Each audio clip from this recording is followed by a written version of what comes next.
The winter of 1873 held no mercy for the weak.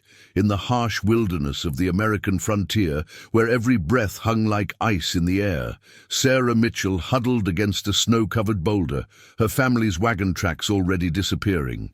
Under fresh powder, they had left her there, sick, injured and alone, rather than risk the fever she carried spreading to the rest of them. As consciousness slipped away from her frozen body, the last thing she saw was a dark figure emerging from the swirling snow. Not the angel of death she expected, but a proud Apache warrior, whose dark eyes held both strength and compassion. In that moment, as he reached down toward her, neither of them could have known that this act of mercy would change not only their lives, but challenge the very foundations of two worlds. The silver locket around her neck, her mother's parting gift, pressed cold against her skin, its weight a bitter reminder of all she had lost. Her trembling fingers traced the delicate engravings, memories of warmth and family love now, as frozen as the ground beneath her. The sound of approaching footsteps crunching in the snow grew louder, but she no longer had the strength to fear what they might bring. What would drive a warrior, in a time of bitter conflict between their peoples, to risk everything to save a white woman who had been abandoned by her own kind? Before we jump back in, tell us where you're tuning in from, and if this story touches you, make sure you're subscribed because tomorrow I've saved something extra special for you. 3 days earlier, the Mitchell family wagon train had been full of hope despite the biting cold. Sarah remembered the way her father's dog-eared Bible had rested on his knee as he drove the wagon, his calloused fingers absently tracing the worn leather cover whenever the wheels hit a particularly rough patch. The book had been his compass, his source of strength through every hardship they'd faced on their journey west.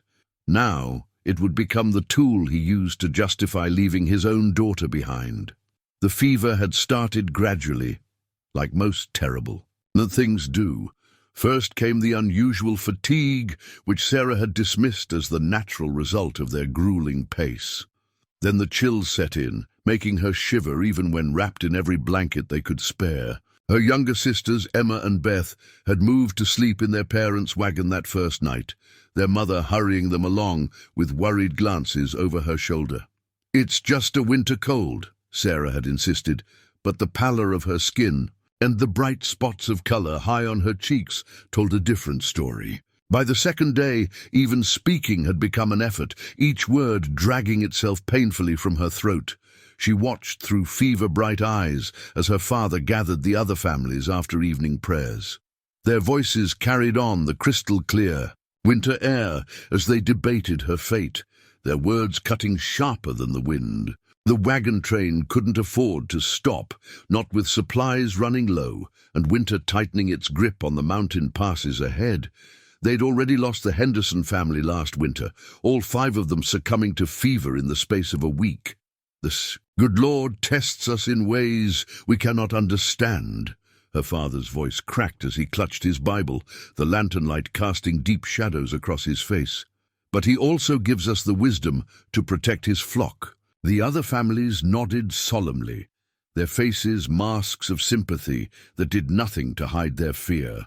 Her mother's hands shook as she packed a small bundle, some dried meat, a blanket, the silver locket she'd worn since her own mother passed. "We'll send help," she whispered, tears freezing on her cheeks. "Once we reach the settlement, we'll send someone back." They both knew it was a lie, but it was kinder than the truth. Sarah wanted to scream, to fight, to remind them of all the sermons about love and family they'd sat through together in their little church back home. But the fever had stolen her strength, leaving her barely able to lift her head as they helped her down from the wagon. The last thing she saw of her family was Beth's small face pressed against the wagon's canvas, her sister's eyes wide with confusion and terror as the train moved on without her. Time became fluid after that, marked only by the gradual disappearance of the wagon tracks in the falling snow. Sarah drifted in and out of consciousness, her world narrowing to the rough surface of the boulder against her back and the ever-present cold that seemed to seep into her very bones. In her more lucid moments, she thought about the Bible verses her father had quoted, wondering if God's plan truly included leaving your child to die alone in the wilderness. The silver locket grew heavier around her neck with each passing hour, as if weighted down by the memories it contained. Inside, a tiny daguerreotype showed her family as they had been before the journey west, whole, happy, united. Now that image felt like a mockery, a reminder of how quickly the bonds of blood could freeze and shatter in the face of fear. Tahoka moved through the winter landscape like a shadow, his moccasins leaving barely a trace in the fresh snow. He had been tracking a wounded deer since dawn, following the faint spots of crimson that dotted the white ground. His people needed the meat. The winter had been harder than usual, pushing game further into the mountains and testing even the most experienced hunters. The medicine pouch at his hip, handed down through 3 generations of healers in his family, bounced gently against his thigh as he moved. Inside, carefully wrapped bundles of herbs and sacred items promised healing and protection, their power a reminder of his dual role as both warrior and healer.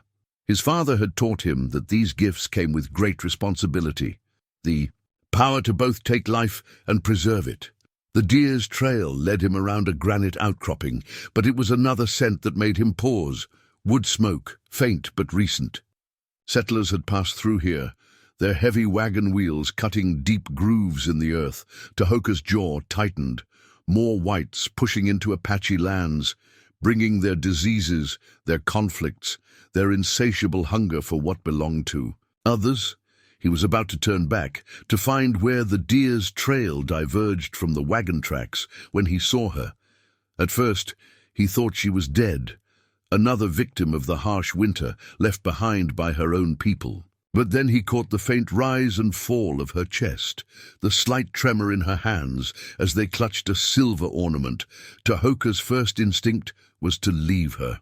She was one of them, the invaders who had brought nothing but suffering to his people. The cavalry's recent attacks were fresh in his memory, the sound of their horses and the crack of their rifles echoing in his dreams. His own sister had died of the white man's fever 2 winters ago, her last days spent burning with a heat no amount of medicine could cool. Yet something held him there, watching the young woman struggle against the cold. Perhaps it was the healer in him, the part that his grandmother had nurtured since he was old enough to learn the properties of each herb in his medicine pouch.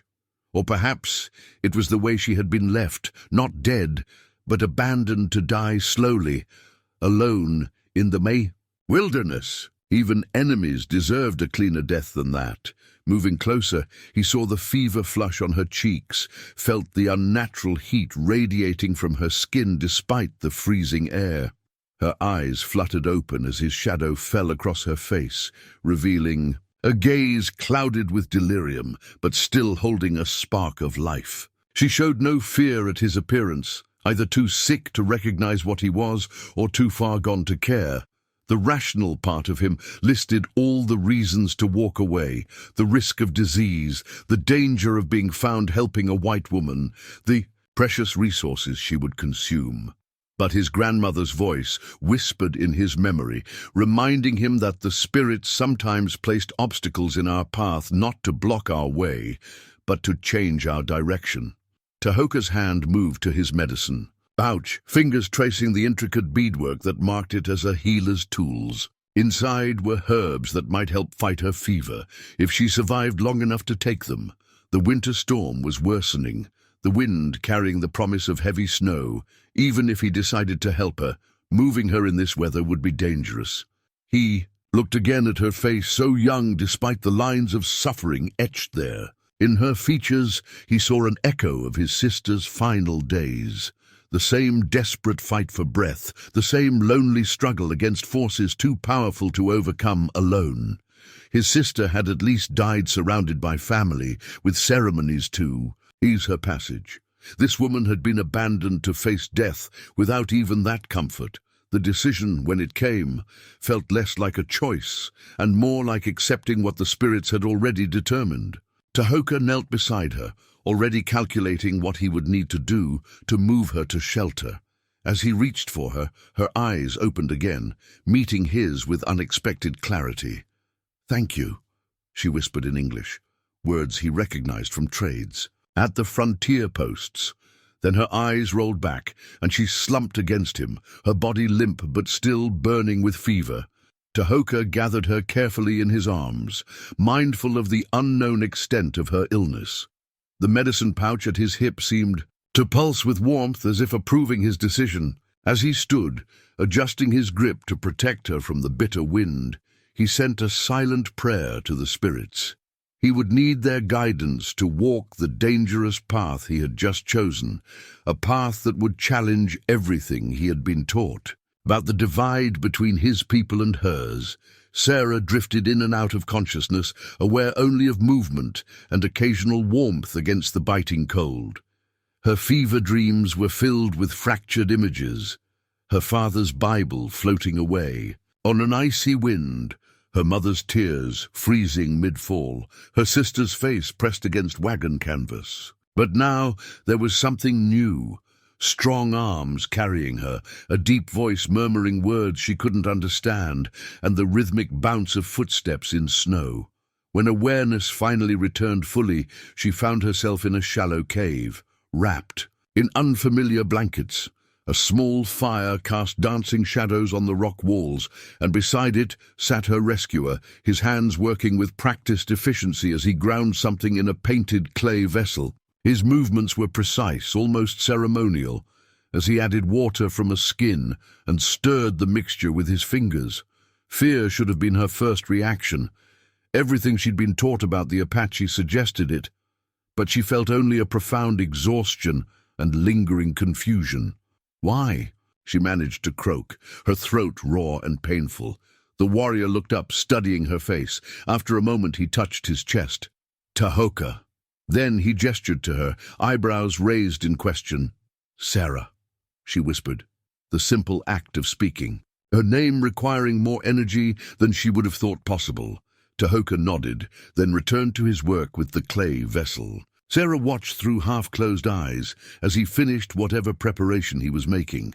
When he moved toward her with the vessel, she instinctively tried to pull away, but her body refused to cooperate. He paused, seeming to understand her fear. With deliberate movements, he dipped his own finger in the mixture and touched it to his tongue, then waited. Only after she had watched him for several long moments did he bring the vessel to her lips. The liquid was bitter, but not unpleasant, carrying hints of herbs she didn't recognize. As it spread warmth through her chest, Sarah realized how very tired she was of fighting the fever, fighting the cold, fighting her family's decision, fighting her own fear. She let her eyes close, surrendering to whatever fate this strange turn of events might bring. When she next opened her eyes, the quality of light in the cave had changed, suggesting several hours had passed. The fire still burned, carefully tended, and Tahoka sat cross-legged nearby, running a smooth stone along the edge of a knife blade. The rhythmic scraping sound was oddly comforting. Her head felt clearer, though her body still ached fiercely. The painted clay vessel sat within reach, and beside it lay a strip of dried meat. Tahoka noticed her gaze and nodded toward the food, then made an eating motion. Sarah's stomach clenched at the thought, but she knew she needed to try. As she struggled to sit up, Tahoka set aside his knife and moved to help her, his support steady but impersonal. Up close, she could see the intricate beadwork on his medicine. Ouch! The careful stitching that spoke of hours of dedicated work. He helped her lean against the cave wall, then returned to his position by the fire, giving her space while keeping her within sight. Sarah managed a few small bites of the dried meat, each one requiring conscious effort. As she ate, she found herself studying her unlikely savior. His face was younger than she'd first thought, though his eyes held a weight that spoke of significant experience. He wore his hair in the traditional Apache style she'd seen from a distance during their journey west. but his clothing showed signs of trade goods. A wool shirt beneath his buckskin jacket, brass buttons that caught the firelight. Time passed, in strange intervals, marked by the changing light at the cave's entrance and Tahoka's regular additions to the fire. He brought her water, helped her take more of the bitter medicine, and occasionally checked her fever with a cool hand against her forehead. Each time he touched her, his movements were clinical and respectful, but Sarah could sense his underlying wariness. She imagined he felt the same tension she did, the knowledge that they were breaking every rule their respective peoples held dear. They attempted simple communication through gestures and single words, building a fragile bridge between their worlds. Tahoka seemed to know some English words, likely picked up from trading posts, while Sarah found herself trying to mimic the sounds of his language, earning what she thought might be the ghost of a smile when she managed to correctly pronounce water in Apache. As evening approached, bringing with it a deeper chill, Tahoka built up the fire and added several branches of aromatic pine. The sweet-smelling smoke seemed to help Sarah breathe more easily, and she found herself relaxing despite the strangeness of her situation. Her hand strayed to her mother's locket, and she was surprised to find it still there, the silver warmed by her skin. Tahoka noticed the gesture and pointed to the locket, then to himself, then made a circular motion with his finger. Sarah understood. He was asking if she wanted to see what was inside. After a moment's hesitation, she nodded and tried to open it, but her fingers were still too weak.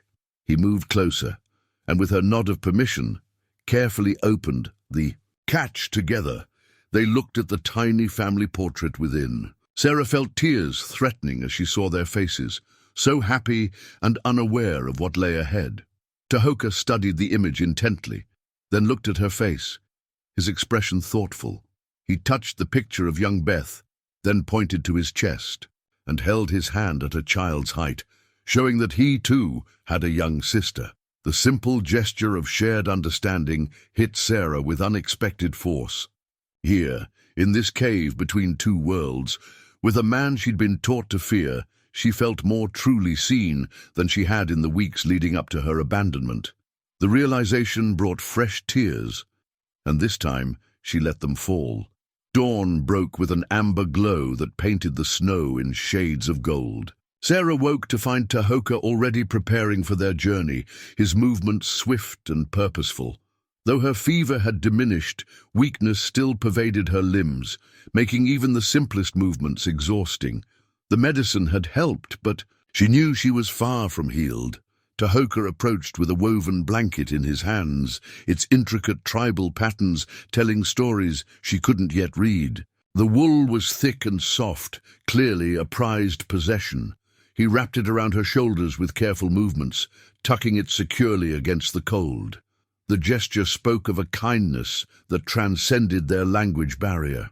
"Thank you," she said, touching the blanket's patterns. Tahoka nodded, then made a series of gestures that she interpreted as instructions to prepare for travel.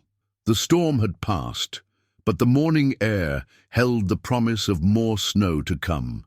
They couldn't stay in the cave indefinitely. Moving was an ordeal that left Sarah breathless and trembling.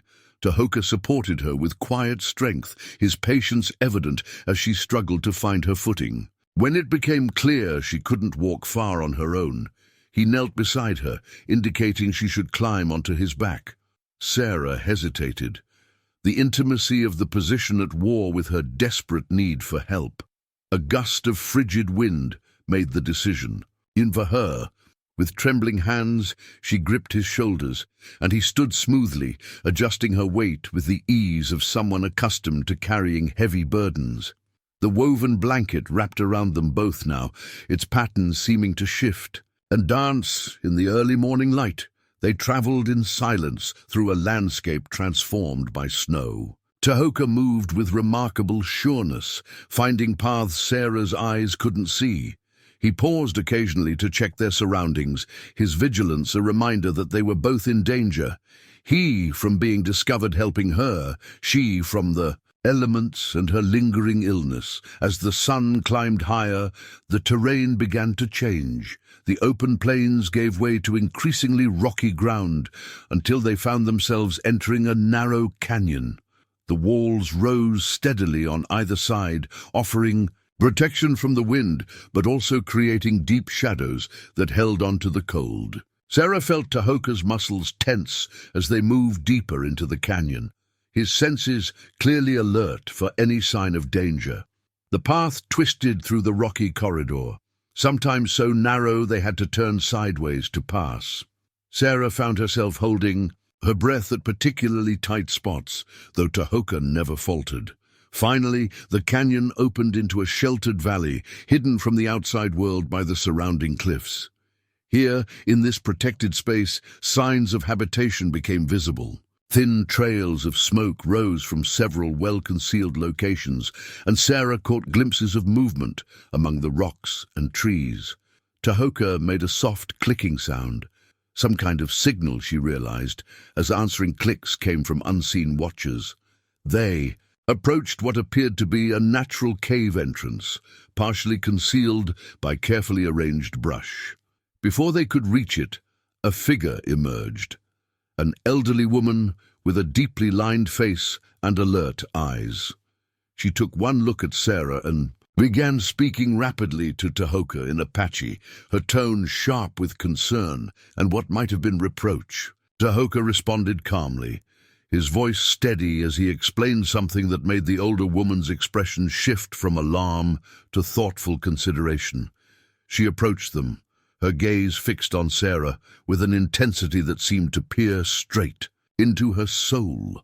After a long moment, she reached out and touched Sarah's forehead, checking her temperature with the same practiced motion Tahoka had used.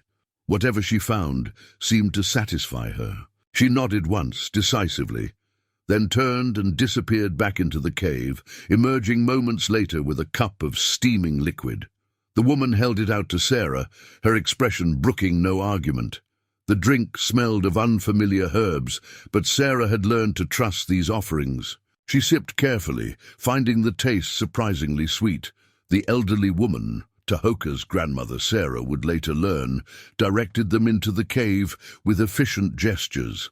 Inside, Sarah discovered a space that defied her expectations. Rather than the crude shelter she had imagined, the cave was a well-organized living area, with separate spaces defined by hanging hides and woven partitions. A central fire pit provided both warmth and light, its smoke rising through a natural chimney in the rock.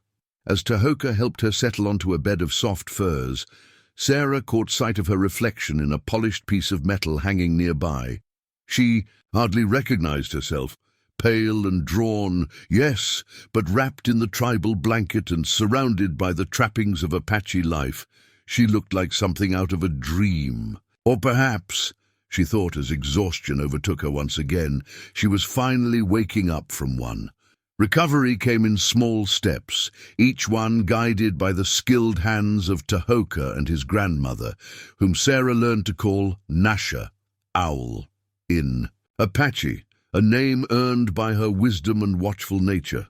The cave became Sarah's world, its rhythms as regular as the beating of her heart. Each morning brought new medicines, new words in Apache, new understanding of a way of life she had previously seen only through the lens of fear. The turning point came on her third day in the cave, when Nasha entered carrying a sacred eagle feather, its shaft decorated with intricate beadwork and leather wrappings. The old woman's face was solemn as she sat beside Sarah's bed, holding the feather with the reverence usually reserved for holy objects. Tahoka, who had been grinding herbs nearby, set aside his work to translate as best he could. "Medicine, strong," he said in halting English, then switched to gestures to explain that this was a healing ceremony. Sarah nodded her understanding, though anxiety fluttered in her chest. Everything she'd been taught labeled such practices as heathen rituals, yet she had seen firsthand the effectiveness of their medicine. Nasha began to sing, her voice low and melodious, filling the cave with sound that seemed to come from the earth itself. She passed the eagle feather through the smoke of sacred herbs, then drew it slowly down Sarah's body from head to toe, never quite touching her but close enough that Sarah could feel the air moving with each pass. The ceremony continued as the light changed in the cave, Nasha's songs blending with the snap and pop of the fire. Sarah found herself drifting, not in the delirious way of fever, but in a peaceful state between sleeping and waking. Images came to her, an eagle soaring over mountains, snow falling softly on pine branches, a young girl with Tahoka's eyes dancing. Around a fire, when she fully awoke, the fever had broken. Nasha sat nearby, weaving something with nimble fingers, while Tahoka tended the fire. The eagle feather rested in a place of honor near the medicine supplies, its presence a reminder of the bridge that had been crossed. "Thank you," Sarah said, first in English, then carefully in Apache, a word she had practiced in secret. Both Nasha and Tahoka looked up at the sound, surprise and something like approval crossing their faces. Nasha spoke then, a long stream of words that Sarah couldn't follow, but her tone was warm. Tahoka translated haltingly, "She says spirit strong, like young tree in storm, bend not break." The old woman rose and brought Sarah a cup of broth, rich with unfamiliar spices. As Sarah sipped, she noticed Nasha studying the silver locket, and that still hung around her neck. With trembling fingers, Sarah opened it, showing the older woman the family portrait inside. Nasha's face softened as she looked at the image, particularly at the picture of young Beth. To Sarah's surprise, Nasha reached into her dress and pulled out a small leather pouch. From it, she withdrew a scrap of weathered hide with markings that Sarah realized represented a family tree. The old woman pointed to various symbols, then to Tahoka, explaining through gestures the connections of their clan. Sarah found herself deeply moved by this sharing of family history. Here was proof that love of family, of tradition, of remembering where you came from, transcended the boundaries their peoples had drawn between them. She touched her locket, then reached out hesitantly to touch the hide with Nasha's family markings, trying to show her understanding of this connection. The rest of the day passed in a gentle exchange of knowledge. Nasha taught Sarah the Apache words for various herbs and medicines, while Sarah shared English words in return. Tahoka moved between them, sometimes translating, sometimes simply watching, with an expression that suggested he was seeing both of them in a new light. As evening approached, Nasha prepared a special tea, adding ingredients with careful precision. The final touch was a single drop of water collected from melted snow, which she explained through Tahoka was considered particularly pure and healing. As Sarah drank, she realized that she was no longer just a patient receiving care. She had become a student of their healing ways, trusted with knowledge that had been passed down through generations. The winter storm that swept through the hidden canyon brought with it a silence so complete it seemed to swallow all sound. Inside the cave, Sarah watched Tahoka work with a set of carved bone tools, fashioning new arrowheads with methodical precision.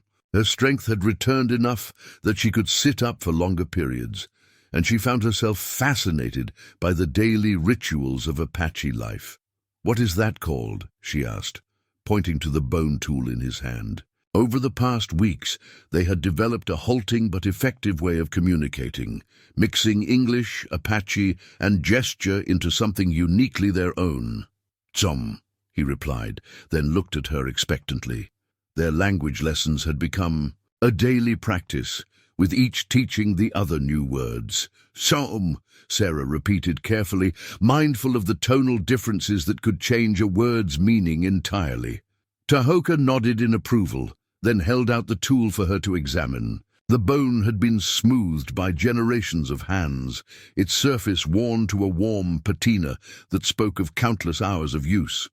Outside, the wind howled with renewed fury, driving snow into drifts that would soon be taller than a man. The storm had cut them off from the other caves in the canyon, forcing a closer coexistence than either had anticipated. Yet Sarah found herself grateful for this enforced intimacy. It had accelerated her understanding of Apache life in ways that might have taken months otherwise.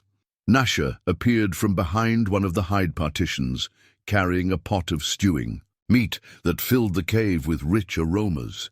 She had been teaching Sarah their methods of food preparation, showing her how different herbs could be used not just for medicine but for flavoring as well. The old woman's initial wariness had gradually given way to a grandmother's patient instruction, though her standards remained exacting.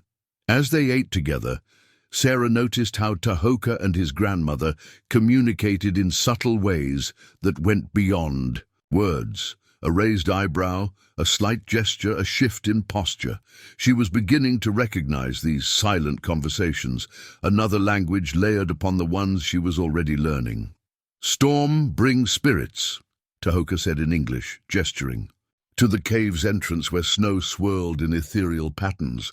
"They dance in wind." His English had improved as much as her Apache, though he still spoke carefully, choosing each word with deliberation. Sarah found herself sharing stories of winter storms from her own childhood, describing how her father would gather the family around the fireplace and read from his Bible while the wind raged outside. The memory brought less pain than it had before, as if the distance, both physical and emotional, had allowed her to see it in a different light. Tahoka listened intently, then shared a story of his own about a great storm that had come when he was young, and how it had led him to discover his calling as a healer. His grandmother added details to the tale, which he translated, about how young Tahoka had used his knowledge of winter plants to help treat someone who had fallen ill during that same storm. As the day progressed, Sarah helped Nasha with her weaving, her fingers growing more confident with the unfamiliar patterns. The old woman had started her on simple designs, but today she indicated that Sarah was ready to learn one of the more complex patterns, a sign of trust that brought unexpected tears to Sarah's eyes. The bone tools lay forgotten as Tahoka joined, them adding his own knowledge to the lesson. He explained how each pattern told a story, how the geometry of the designs contained the history of his people. Sarah found herself thinking of her mother's embroidery, how she too had sewn stories into fabric, though of a very different kind. Night fell early, as it always did in winter, but the cave remained warm and bright. Sarah had learned to read the signs of approaching darkness in the way Nasha and Tahoka moved, preparing for evening with practiced efficiency. More wood was added to the fire, water was brought in and covered to prevent freezing, and additional blankets were distributed. As they settled around the fire, Tahoka began to teach Sarah the names of stars in his language, drawing their patterns in the air with his fingers. Though they couldn't see the sky through the storm, his descriptions were so vivid that Sarah could picture each constellation clearly. She shared the names she knew for the same stars, and together they marveled at how their peoples had looked at the same lights in the darkness and seen such different stories written there. The storm continued through the night, but within the cave, a different kind of change was taking place, one marked not by the violence of winter winds, but by the quiet transformation of hearts, learning to see beyond the boundaries they had been taught to believe were fixed and unchangeable. As winter maintained its grip on the canyon, the long evenings became a time for sharing stories. It began the night Tahoka brought out his warrior's shield, an object Sarah had noticed hanging in a place of honor but had never dared to ask about. The firelight caught the shield's surface, highlighting intricate paintings that seemed to move. In the flickering light, each mark tells story, Tahoka explained, running his fingers over the designs. This first hunt, this vision quest. He paused at a particular symbol, his expression growing distant. This sister. Sarah leaned closer, studying the pattern that represented Tahoka's lost sister. It was beautiful in its simplicity, curved lines suggesting a young woman dancing, surrounded by symbols she now recognized as representing healing plants. She was healer too?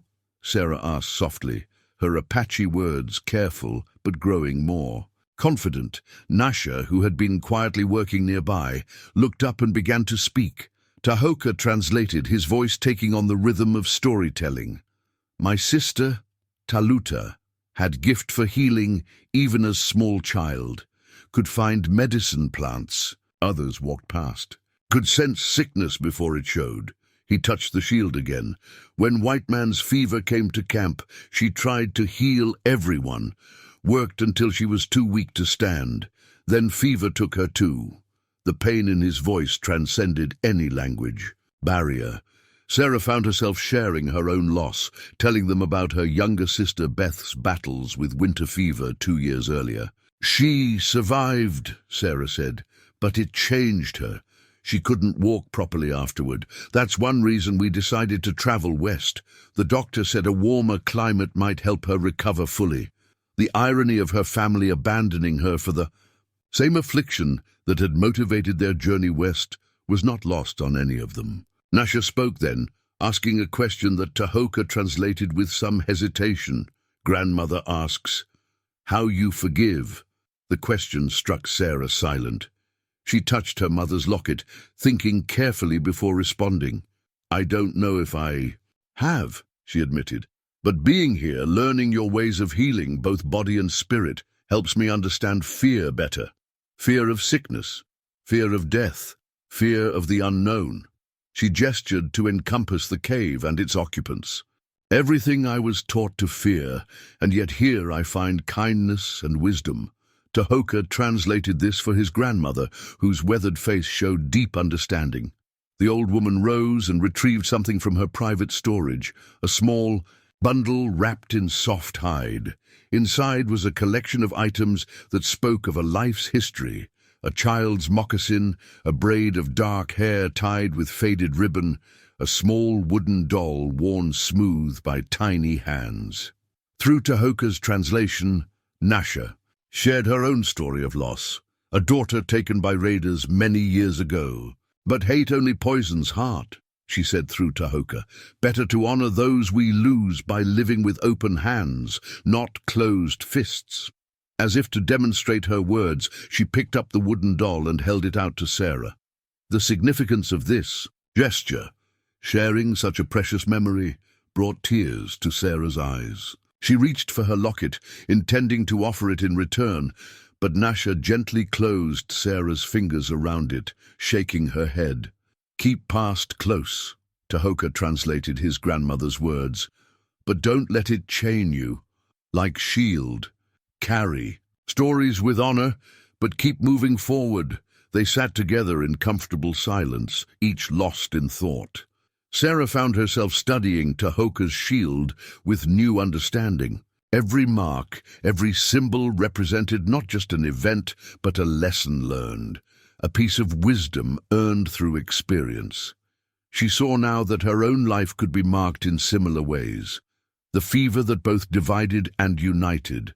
The journey that led not west, but into the heart of what she once feared. The healing that came in unexpected forms.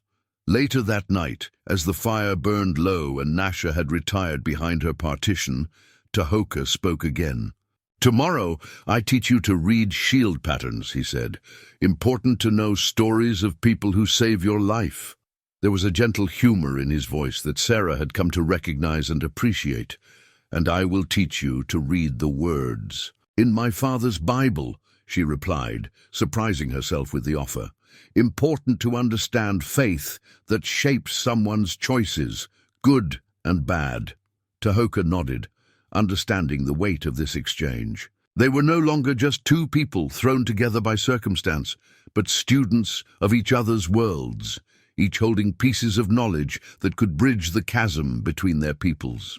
The dawn air bit sharp and clean as Sarah followed Tahoka through the snow-covered canyon. Her strength had returned enough for him to agree to teach her hunting, though she suspected Nasha's approval had been harder to win. She carried a hand-crafted hunting bow he had made specifically for her, shorter than his own, with a lighter draw weight that suited her frame. "Remember, Tahoka whispered, his breath visible in the cold air. Bao is living thing. Must respect its spirit. He demonstrated again the proper way to hold it, his movements fluid and natural after years of practice. Sarah mimicked his stance, feeling the smooth wood come alive in her hands. The bow was beautiful in its simplicity, crafted from a single piece of wood, its surface polished by countless hours of careful work.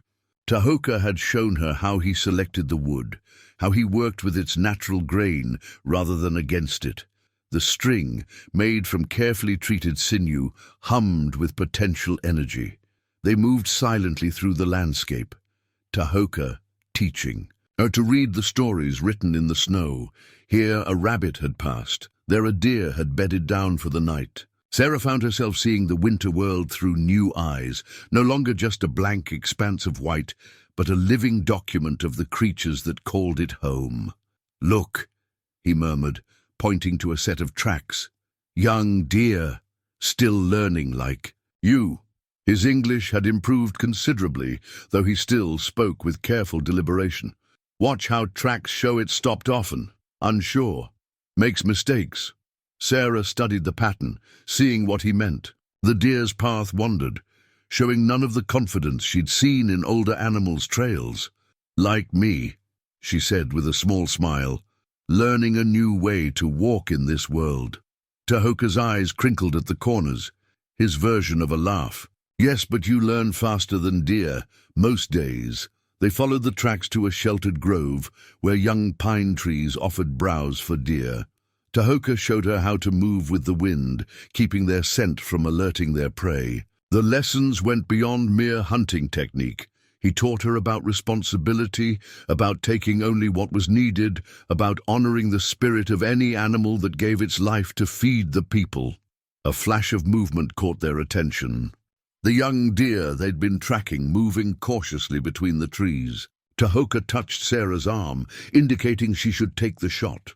Her heart pounded as she carefully nocked an arrow, remembering all the hours of practice. Draw breath, draw bow, hold steady, aim true, release with prayer of thanks.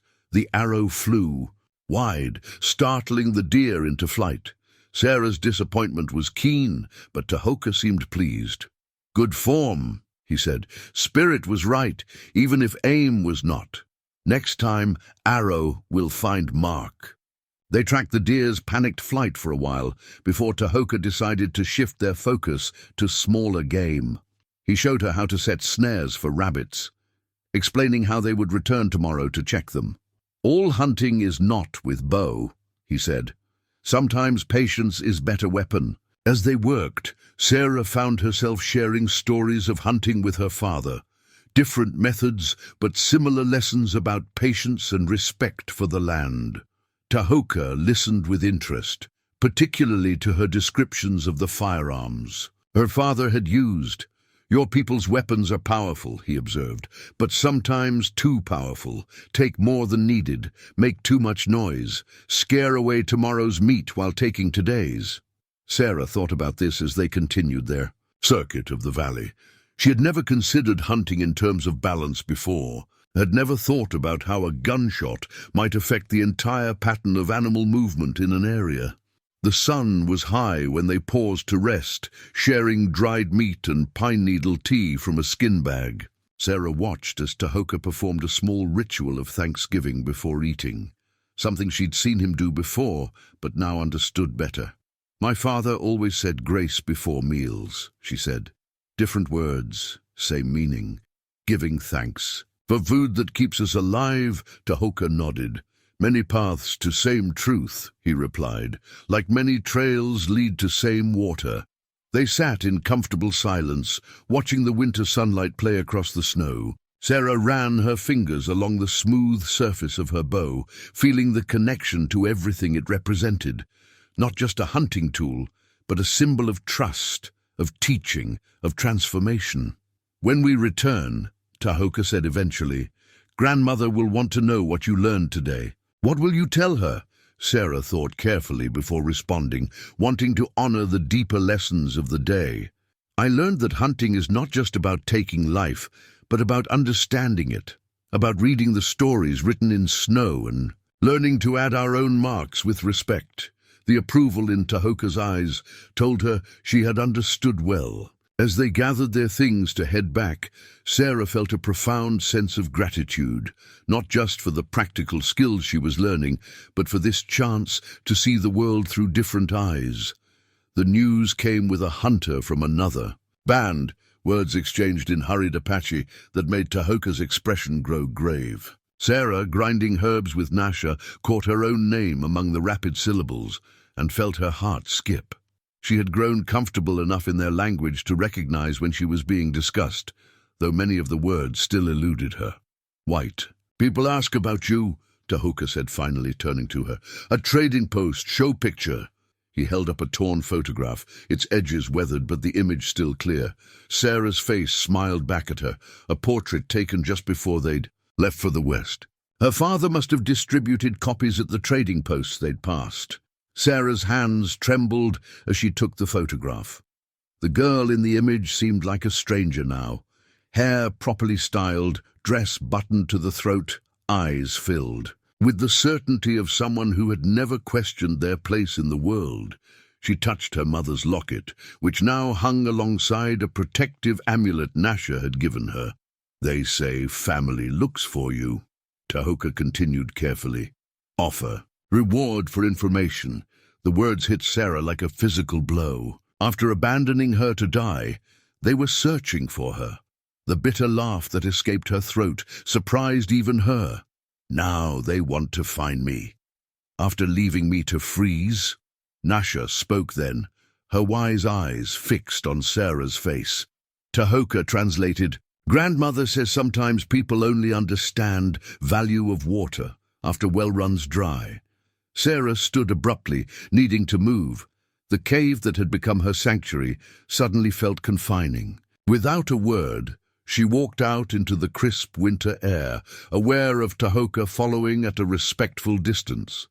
She made her way to a favorite spot, a sun-warmed rock overlooking the valley, and sat, trying to sort through the storm of emotions the photograph had unleashed. "I should feel something, shouldn't I?"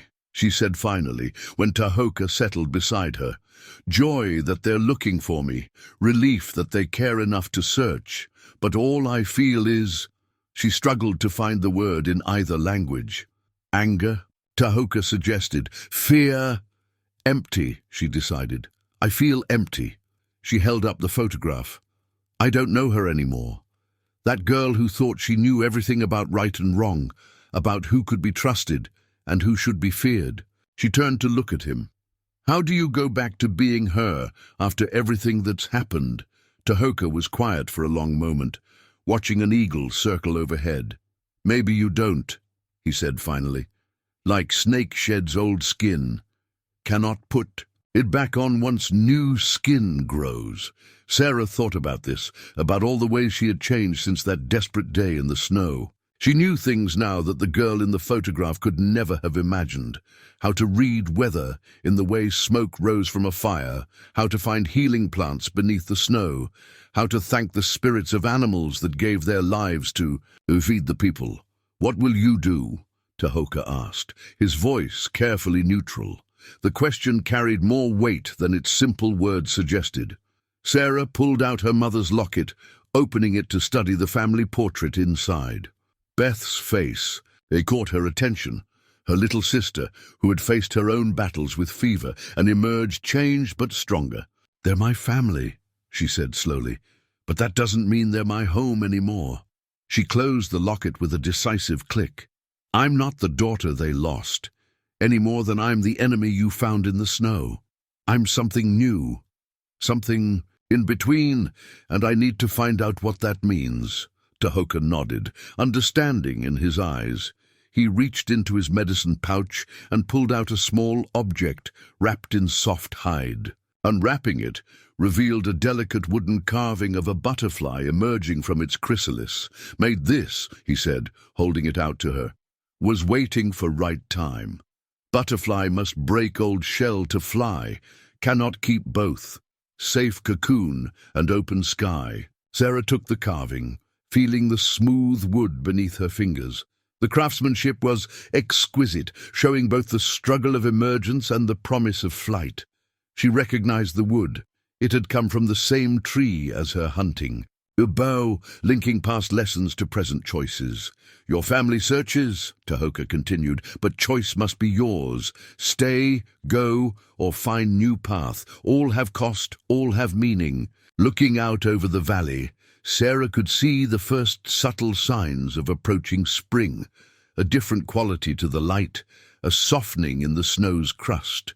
Soon the paths through the mountains would be clear enough for travel, forcing decisions. She had been able to postpone during winter's isolation, but for now she simply sat with Tahoka in companionable silence, holding the butterfly carving and watching the eagle soar in ever-widening circles against the vast blue sky. Spring arrived in the hidden canyon with gentle insistence, each day bringing new signs of winter's retreat. Sarah stood at the cave's entrance, watching as patches of earth emerged from beneath the melting snow like islands rising from a white sea.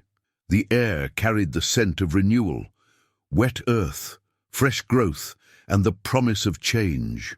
She had taken to pressing wildflowers in the pages of her father's Bible, which Tahoka had retrieved for her from the place where her family had left her. The book's margins now contained pressed blooms alongside her careful notes, comparing Apache healing practices with the psalms she had known since childhood.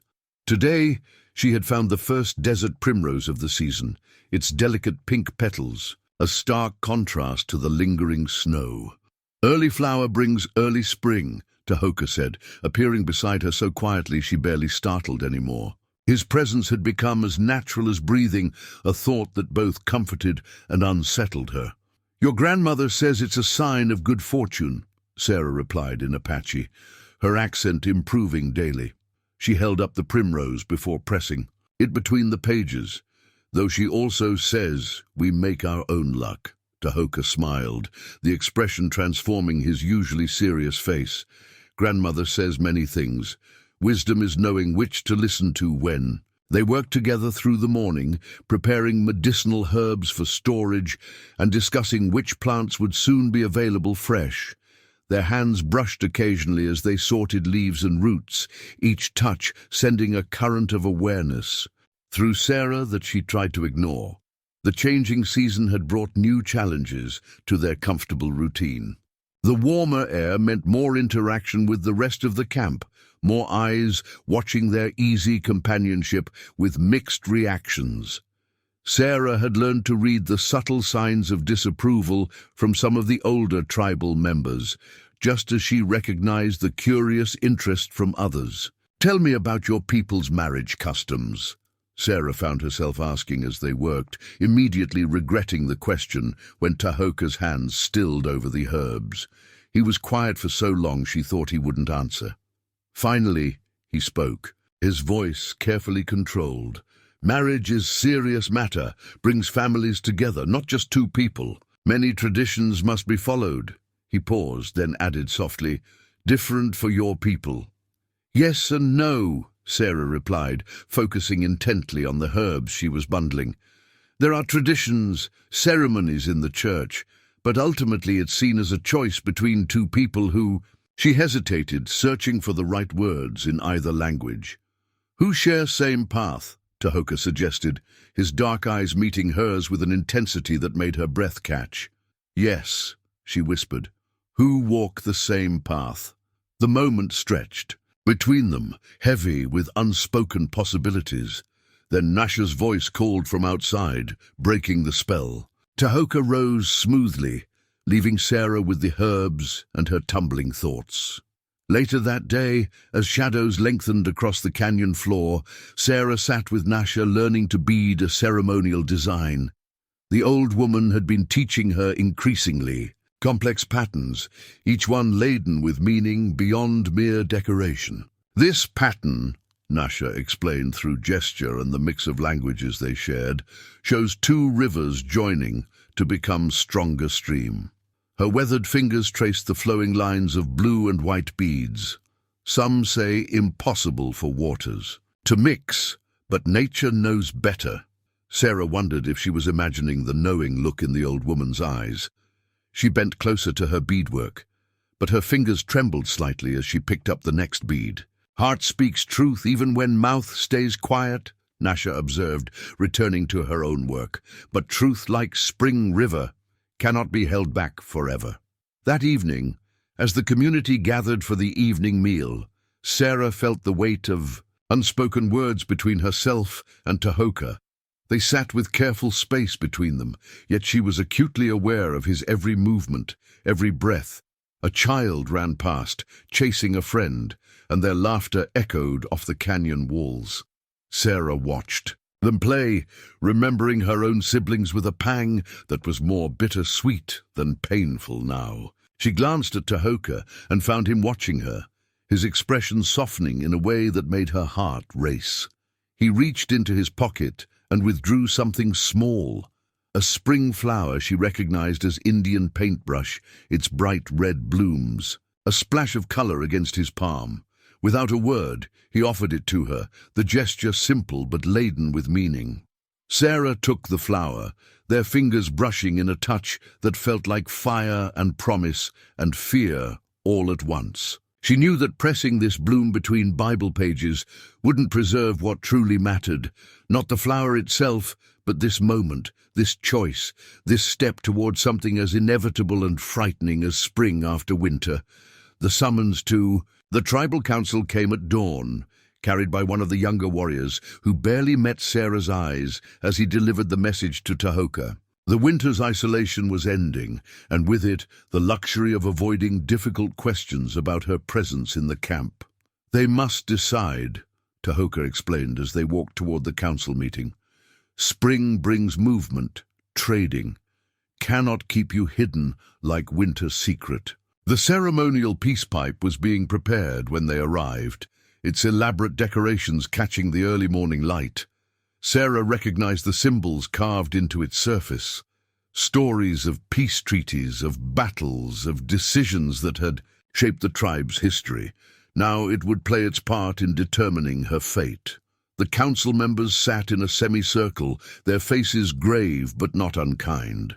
Sarah counted 7 elders, including Nasha, who gave no sign of their relationship beyond the smallest nod. Tahoka took his place slightly behind Sarah, close enough to translate, but far enough to show respect for the proceedings. The eldest member, a man Sarah knew as Grey Wolf, spoke first. His words were formal, ritualistic, but his eyes were sharp. As they studied her, through Tahoka's translation, she understood that they were questioning not just her presence, but the wisdom of helping her at all. "The white man's government makes promises like spring ice, clear but quick to melt," Grey Wolf said. "Why should we trust one of their own?" Sarah listened as Tahoka translated, then stood straighter. "I ask you to judge me not by the promises of others," she replied in careful Apache, her use of their language causing a subtle shift in the council's attention. "Judge me by my actions here, among you." Nasha spoke then, describing Sarah's dedication to learning their ways of healing. She told of plants Sarah had found when others returned empty-handed, of her respect for their traditions, of her willingness to learn rather than impose her own ways. A younger council member, Sarah knew him as Running Horse, challenged, "Next, but her people search for her. What happens when they find this place, when they bring soldiers to our hidden valley?" The question hung in the air like smoke. Sarah felt the weight of every eye upon her as she reached for the words she needed. "I was nothing to them when they left me to die," she said, her voice steady. "Their search now is about pride, not love. I would not betray those who saved me to ease their conscience." The peace pipe had made its way around the circle as they spoke, each council member taking a ceremonial puff before passing it on. When it reached Sarah, she accepted it with proper reverence, remembering Tahoka's lessons about its significance. The sweet smoke carried her prayer for understanding upward. "She learns our ways," Nasha added, "but keeps wisdom of her own. Like river flowing through different lands, she carries something from each. The old woman's voice held a note of pride that warmed Sarah's heart. The council deliberated as the sun climbed higher, discussing Sarah's fate in rapid exchanges that Tahoka struggled to translate fully. She caught phrases about tradition, about change, about the signs that the spirits had shown since her arrival. Finally, Grey Wolf raised his hand for silence. "The winter you spent among us was a test," he said, his words carrying the weight of judgment. "You have shown respect for our ways, learned our language, contributed to our people, but tests do not end with spring thaw." He stood, his presence commanding despite his age. "You may stay," he declared, "but you must continue to prove yourself worthy of our trust, and—" he looked pointedly at Tahoka. "You must understand that some boundaries cannot be crossed without consequences." The warning was clear, though, unspoken. Sarah felt Tahoka stiffen slightly behind her, but her own heart was too full of relief to dwell on the implications. She bowed her head in acceptance of both the permission and the restriction. As the council dispersed, Nasha approached with something in her hands, a small ceremonial pipe of her own, simpler than the council's, but no less meaningful. "For you," she said in English, one of the few words she had learned, "to remember this day's choice." Sarah accepted the pipe with trembling hands, understanding that it represented not just permission to stay, but the beginning of a formal place within the tribe. As she held it, she felt the weight of responsibility settling onto her shoulders, a weight that felt surprisingly like freedom.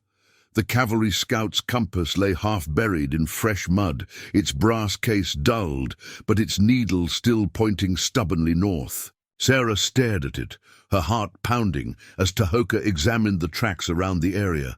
They had been gathering early spring herbs when they discovered signs of military presence far too close to the hidden canyon. "4 horses," Tahoka said quietly, reading the ground like a book. "2 days ago. Searching pattern." He looked at Sarah, his face grave.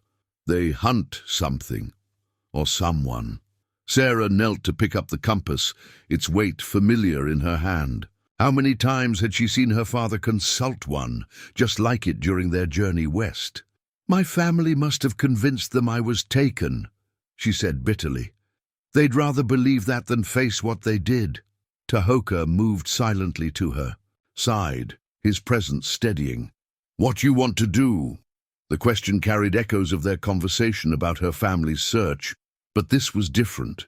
Military involvement meant danger not just to her, but to the entire tribe that had taken her in. The compass needle swung in its case, and Sarah thought about direction, about choice, about the true meaning of north. "We need to lead them away. From the canyon," she said finally. "I can't let them find this place." Tahoka nodded, but his expression was troubled. "Dangerous game. If caught, I'll tell them I escaped from a different band, heading north." Sarah's mind was already working through the possibilities. "The tribe will be safe, and I'll—" She hesitated, the weight of what she was offering settling over her. "You would go back." Tahoka's voice was carefully neutral, but Sarah heard the strain beneath it. "No," she said firmly. "I would tell them I wanted to find my own way, that I chose to leave." She touched the protective amulet that hung alongside her mother's locket. "They cannot force me to return to a life I've outgrown." They worked quickly, laying false trails that led away from the canyon. Sarah found herself drawing on everything Tahoka had taught her about tracking, but in reverse, making signs clear enough for military scouts to follow, but leading nowhere dangerous. As they worked, a plan began to form. "The trading post," Sarah said. "If I show myself there, let myself be seen leaving northward. They'll follow that trail instead of searching these canyons." Tahoka considered this, his expertise in strategy evident in his thoughtful expression. "Good plan, but risky. I go with—" "You?" "No," Sarah said immediately. "Too dangerous for you. Too dangerous for you alone," he countered, then added softly, "Some paths must be walked together or not at all." Their eyes met, and Sarah felt the now familiar surge of connection between them. The council's warning about boundaries echoed in her memory, but seemed to fade in importance against the reality of their shared purpose. Moving carefully through the awakening spring landscape, they made their way toward the trading post. Sarah had changed so much since her last interaction with white society that she wondered if anyone would recognize her. Her clothes were a mixture of settler and Apache garments, her skin darkened by winter fires and spring sun. Her bearing, transformed by months of living close to the earth. They paused on a ridge overlooking the post. Below, they could see horses with military brands tied up outside, their riders presumably inside trading or gathering information. Sarah touched her mother's locket, then the protective amulet, drawing strength from both pieces of her divided life. "Ready?" Tahoka asked, checking his weapons one last time. Sarah nodded, but caught his arm before he could move. "Whatever happens," she said in Apache, the words coming naturally now, "know that you found me twice, once in the snow and once in my heart." His eyes softened, and for a moment the weight of everything unspoken between them hung in the air, like storm clouds ready to break. Then he nodded once, sharply, and they began their descent toward what could be salvation or disaster. The trading post's weathered door swung open with a creak that seemed to echo through Sarah's bones. Inside, the familiar smells of coffee, tobacco, and leather merchandise brought a rush of memories she thought she'd buried, but it was the voices that stopped her heart. Her father's distinctive baritone mixing with her mother's softer tones. As they questioned the store owner, "She was sick," her mother was saying, her voice thick with tears. We thought we had no choice, but she's our daughter. Please, if you've heard anything." Sarah felt Tahoka's reassuring presence just outside, hidden but watchful. Drawing a deep breath, she stepped into view. The sudden silence was absolute. "Sarah," her mother whispered, half rising from her seat. "Oh my God, Sarah!" They looked. Older, worn by months of winter travel and what she hoped was guilt. Her father's Bible sat on the counter between them, and beside it lay a tear-stained letter Sarah had never seen. Perhaps her mother's attempt to explain the inexplicable. "You left me to die," Sarah said quietly, her voice steady despite the storm of emotions inside her. "You made your choice that day." Her father stood, his face a complex mixture of shame and relief. "We were wrong," he said, reaching for her, "so terribly wrong. But God has brought you back to us." "No," Sarah cut him off. "God didn't bring me back. The people you taught me to fear saved my life. They showed me more humanity than my own. Blood family." Her mother was crying openly now. "We searched for so long when we reached the settlement and learned others had survived the fever." She pulled something from her pocket, a small daguerreotype of Beth, showing her sisters. "Recovery. We knew then what a terrible mistake we'd made." Sarah looked at the image of her sister, feeling a complicated surge of love and pain. "How is she?" "Better," her father said quickly, hope lighting his face at this small sign of interest. "The warmer climate has helped, just as the doctor said. She asks about you every day." The weight of family ties pulled at Sarah's heart, but she thought of another family now, of Nasha's wise eyes and gentle hands, of the tribe that had accepted her despite their fears, of Tahoka. "I'm glad she's well," Sarah said carefully, "but I'm not coming back with you." "What?" Her father's voice rose. "Of course you are. We're your family." "You stopped being my family the moment you chose fear over love." Sarah touched her mother's locket, then deliberately removed it. "You taught me that family protects its own, no matter what, but it was strangers who lived that truth." Her mother reached for the locket with trembling hands. "Please, Sarah, we can make this right." "You can't make it right," Sarah replied, her voice gentler now.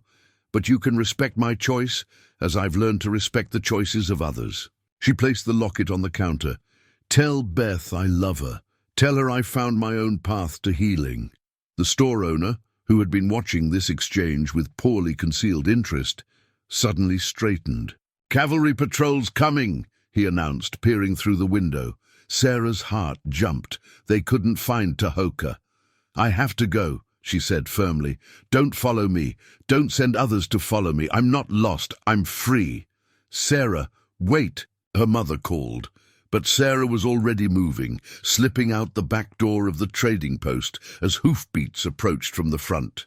She found Tahoka waiting exactly where they had planned, mounted on his horse with her own standing ready. They rode hard, taking the trail they had carefully prepared, one that would lead the cavalry on a long chase away from the hidden canyon, while eventually allowing Sarah and Tahoka to circle back through paths only they knew. As they rode, Sarah felt the last weights of her old life falling away. The mother's locket stayed behind on that counter, but she carried something more valuable now, the knowledge of who she truly was, not who others wanted her to be. Thunder rolled across the canyon as Sarah and Tahoka raced through the gathering storm. The cavalry patrol had split up, trying to cut off their escape routes, but underestimating the deep knowledge of the land that both riders shared. Rain began to fall, fat drops that would soon wash away their tracks, a gift from the spirits, Tahoka would say. They had almost reached the hidden trail that would lead them safely home when a rifle shot cracked through the air. Sarah's horse reared, nearly unseating her, as a cavalry officer emerged from behind a stand of pine trees, his broken sword hanging useless at his side, but his rifle aimed steady. "Miss Mitchell," he called out, using her family name like a weapon. "Your father asked us to bring you home safely. Don't make this harder than it needs to be." More riders appeared, forming a rough circle. Sarah felt her heart racing but kept her voice calm. "I told my father I'm not coming back. I made my choice." "Choice?" The officer's laugh was harsh. "These savages have twisted your mind. It's our duty to rescue you, whether you think you need it or not." Tahoka had drawn closer to Sarah, his body tense but his face impassive. She could read his thoughts as clearly as if he'd spoken them. They were outnumbered, but not yet outmaneuvered. The hidden canyon had more than one entrance, and the storm would work in their favor if they could just break free. "The only savage act I've witnessed," Sarah said clearly, "was when my own family abandoned me to die. These people saved me, healed me, taught me a better way to live." "Enough." The officer raised his rifle. "Dismount, both of you. We'll sort this out back at the fort." Sarah felt Tahoka's hand brush hers, a signal they had developed during hunting. Without warning, they both kicked their horses into motion, breaking in opposite directions. The surprise move caught the cavalry off guard, their horses stumbling. On the rain-slicked ground, another shot rang out, this one finding its mark in Tahoka's shoulder. Sarah saw him falter but keep riding, heading for the narrow gap between two soldiers. She turned her horse sharply, creating a distraction that drew the soldier's attention and gave Tahoka the moment he needed to break through. The broken sword fell from one of the soldier's belts during the chaos, landing in the mud as a testament to the futility of their pursuit. Sarah caught up to Tahoka just as they reached the hidden trail, her heart in her throat as she saw the blood staining his shirt. "I'm fine," he said in Apache, reading her concern. "Keep riding." The storm intensified as they climbed higher into the canyon, the rain now a solid wall of water that would make pursuit almost impossible. Still, they took every precaution, using all the skills they had developed together over the winter to ensure they couldn't be followed. When they finally reached a secure spot, Sarah insisted on checking Tahoka's wound. The bullet had passed clean through his shoulder, painful but not life-threatening. As she applied the healing herb she now carried as habitually as she had once carried a handkerchief, she felt the full weight of what had just happened settle over her. "They won't stop looking," she said softly, wrapping his shoulder with practiced hands. "No," Tahoka agreed, watching her work. "But we won't stop protecting what matters." His good hand caught hers as she finished the bandage. "You chose your path today, chose it in front of everyone." Sarah met his eyes, seeing in them the same certainty she felt in her heart. "I chose it long ago," she replied. "Today, I just proved. The storm continued to rage around them, but in that moment, sheltered by the canyon walls and the strength of their shared conviction, Sarah felt an unshakable peace. She had faced her past, defended her present, and chosen her future, not in the comfortable world she had been born to, but in this wild, honest place where she had found her true self. The news of the confrontation spread through the hidden canyon like wildfire, drawing the community together in ways Sarah hadn't expected. As Nasha tended to Tahoka's wound with a mixture of traditional medicines and Sarah's learned knowledge, the tribe gathered to discuss what had happened and what it meant for their future. The ceremonial items for the healing ritual were laid out with careful precision: eagle feathers, sacred herbs, and healing stones, arranged in a pattern that bridged Apache tradition with elements Sarah had contributed from her own understanding of medicine. Nasha had insisted on this fusion, saying that healing should draw strength from all available wisdom. "Your choice today," Grey Wolf said, addressing the gathered tribe, "was not just for yourself. You chose us, knowing the cost." His weathered face showed a new respect as he looked at Sarah. "And in doing so, you showed that the boundary between our peoples is not as fixed as we believed." Sarah sat beside Tahoka as Nasha began the healing ceremony, watching as the smoke from sacred herbs rose toward the cave's ceiling. The familiar prayers in Apache now flowed together with the healing psalms she had learned in childhood, creating something new and powerful. "The cavalry will return," Running Horse warned from his position in the circle. "They will not simply accept this." "No," Sarah agreed, her voice steady. "But they will find us stronger together than apart." She gestured to the mixed medicines being used on Tahoka's shoulder. "Look how much more effective our healing is when we combine our knowledge. This is what they don't understand, that differences can be strength, not weakness." Nasha nodded approvingly as she applied the poultice to Tahoka's wound. "Two streams join to make stronger river," she reminded them in Apache, echoing her earlier wisdom about the beadwork pattern. "Today we see this truth in more than words." The ceremony continued as the sun set, the cave filled with the soft murmur of prayers and healing songs. Sarah found herself moving seamlessly between both worlds, grinding herbs with techniques Nasha had taught her while reciting the healing prayers her grandmother had passed down, using Apache gestures while speaking English words of comfort. Young children watched from the edges of the circle, their eyes wide as they witnessed this blending of traditions. Sarah saw in their faces the possibility of a future where such cooperation was normal, not revolutionary. One small girl in particular reminded her of Beth, and for the first time, the memory brought more hope than pain. "Tell us," one of the tribal elders requested, "what passed between you and your blood family today? We must understand to prepare." Sarah described the confrontation at the trading post, emotion making her voice thick as she recounted leaving her mother's locket behind. "I had to show them I wasn't the daughter they lost," she explained. "That person died in the snow. Who I am now was born here, among you, shaped by your teachings and your acceptance." Tahoka's good hand found hers as she spoke, a gesture that did not go unnoticed by the circle. Grey Wolf's eyes narrowed slightly, but he said nothing. The boundaries the council had warned about seemed less important now, transformed by Sarah's clear choice and willing sacrifice for the tribe. As the ceremony drew to a close, Nasha brought out one final item, a medicine bag she had been crafting in secret, its beadwork showing patterns from both cultures intertwined. "For the one who bridges worlds," she said, presenting it to Sarah. "May it remind all who see it that healing comes in many forms." The bag contained herbs from both traditions: willow bark beside desert sage, mint leaves next to sacred tobacco.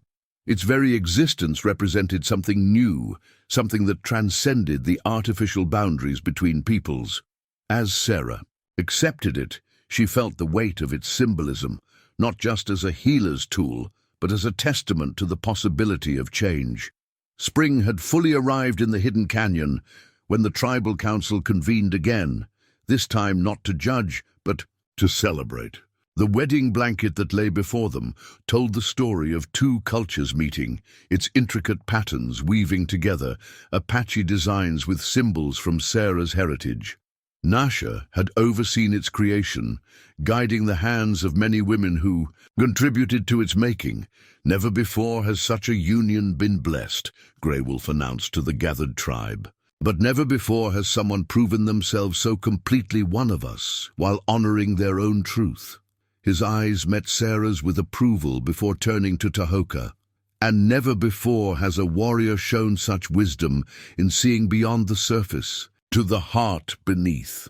The blanket's design spoke of their journey, snowflakes representing their first meeting, healing herbs for their shared knowledge, and at its center, two paths becoming one. The women who had worked on it had incorporated threads from Sarah's old shawl, found in the snow where her family had left her, weaving them together with traditional Apache materials.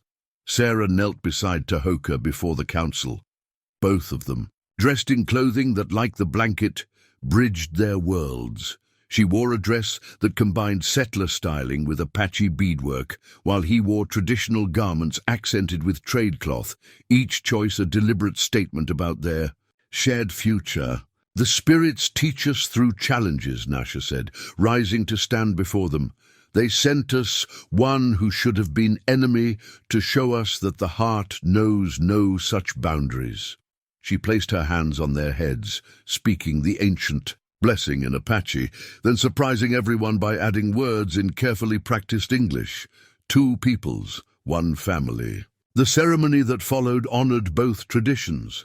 Sacred smoke rose from the ceremonial pipe, carrying prayers skyward, while Sarah softly recited the psalms of union she had learned in childhood.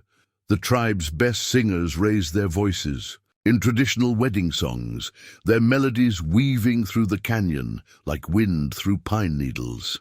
As the wedding blanket was wrapped around their shoulders, binding them together, Sarah felt the rightness of this moment. Here was the answer to questions she hadn't even known to ask when she lay dying in the snow, about belonging, about truth, about the capacity of the human heart to transcend the artificial boundaries of race and culture.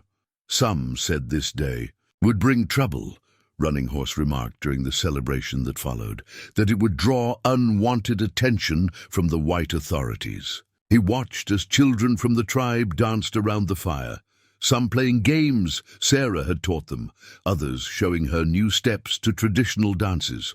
"But perhaps it will bring understanding instead." His words proved prophetic sooner than anyone expected. Word of the union spread along trading routes, carried by those who had witnessed the change in relations between the tribe and neighboring settlements. Sarah and Tahoka's story became a kind of bridge, inspiring others to look past their prejudices. The first test came when a settler family arrived at the canyon's edge, carrying a sick child. They had heard stories of a white woman who practiced healing with the Apache, who combined Western medicine with native wisdom. Sarah met them without fear, Tahoka at her side, and together they tended to the child using knowledge drawn from both worlds. More came after that. Apache bands seeking the tribe that had found a way to maintain their traditions while adapting to changing times, settlers curious about the community where cooperation had replaced conflict. Not all were convinced, but enough saw the possibility of a different way forward. "You see," Nasha said to Sarah one evening, as they worked together preparing medicines for both native and settler patients, "the blanket we weave is larger than just two people. Each thread we add makes it stronger." Sarah looked around at what their union had helped create. A place where children of different backgrounds played together, where healing wisdom was freely shared, where the future seemed to hold more promise than threat. The wedding blanket that had symbolized their union had become a template for something larger, a way of living that proved walls between peoples were meant to be bridges instead. 20 years later, a young girl sat by the fire in the hidden canyon, carefully writing in a leather-bound journal. Her features showed the perfect blend of her parents' heritage, but it was her keen eye for detail and passionate curiosity that truly marked her as Sarah and Tahoka's daughter. The journal she wrote in had become a repository of their story, preserving not just the events, but the wisdom that had emerged from them. "Tell me again," she asked her grandmother Nasha, whose face had grown more weathered but whose eyes remained sharp as ever, "about the day you first saw Mother in the snow." Nasha smiled, her fingers continuing their steady work of stringing beads in patterns that now incorporated designs from many traditions. "Ah, but you know this story better than anyone, little Dawn. You've written it so carefully in your book." "But I want to hear it in your words," Dawn insisted. "About how everything changed because of one choice to help instead of fear." The Hidden Canyon had grown into something unique in the territory, a place where Apache traditions flourished alongside new ways of living, where healing knowledge from multiple cultures was preserved and shared. Sarah and Tahoka's healing practice had become legendary, drawing people from far and wide who sought both medicine and hope. Sarah entered the cave then, her dark hair now streaked with silver, but her movements still graceful as she sat down. Her medicine bag, the same one Nasha had made for her all those years ago. "Are you recording our histories again?" she asked her daughter with a smile. "Someone must keep the truth," Dawn replied seriously. "About how love can be stronger than fear, about how traditions can grow instead of die." She touched the journal's pages reverently. "Grandfather Grey Wolf says that stories are like seeds. They only live if we plant them in new hearts." Tahoka appeared in the cave entrance, still moving like the warrior he was, despite the old wound in his shoulder that troubled him in cold weather. He carried Dawn's younger brother on his shoulders, the boy chattering excitedly in a fluid mix of Apache and English that had become common among the canyon's children. "And what truth have you learned today?" he asked Dawn, setting her brother down. Dawn stood, her young face solemn with the weight of understanding. "That the strongest medicine isn't in herbs or ceremonies alone," she recited, "but in the wisdom to see that different ways can make each other better instead of worse." Sarah felt tears prick her eyes as she heard her daughter speak. She thought of her own family, of the letter that had arrived years ago from Beth, speaking of forgiveness and a desire to understand. While full reconciliation had never been possible, seeds of healing had been planted there too. The journal Dawn kept had become more than just their family's story. It documented the growth of their community, the ways they had found to maintain Apache traditions while adapting to changing times. It told of battles fought not with weapons, but with persistence and understanding, of victories won not through force, but through the patient work of breaking down barriers between peoples. "Your father and I made a choice," Sarah told her daughter, "but it was everyone's courage that made that choice bear fruit." She gestured to the cave around them, to the coming and going of people of different backgrounds, to the children playing together outside. "This is the real legacy, not just our story, but what people chose to do with it." Nasha nodded approvingly. "The Great Spirit gives us signs," she said, her English now as fluent as her Apache, "but we must be brave enough to follow them." She reached for Dawn's journal, adding a pressed flower to its pages, a desert primrose like the one Sarah had found on that long-ago spring day. As twilight settled over the canyon, the family gathered around the fire, joined by others from their expanded community. Stories flowed as freely as the evening tea, tales of the past, informing visions of the future, traditions maintaining their strength by learning to bend instead of break. Dawn wrote late into the night, her journal illuminated by firelight, recording not just what had been, but what could be. On its pages she captured the truth that her parents had discovered in the depths of that long-ago winter, that sometimes the greatest journeys lead us not to new places, but to new ways of seeing the places we already know.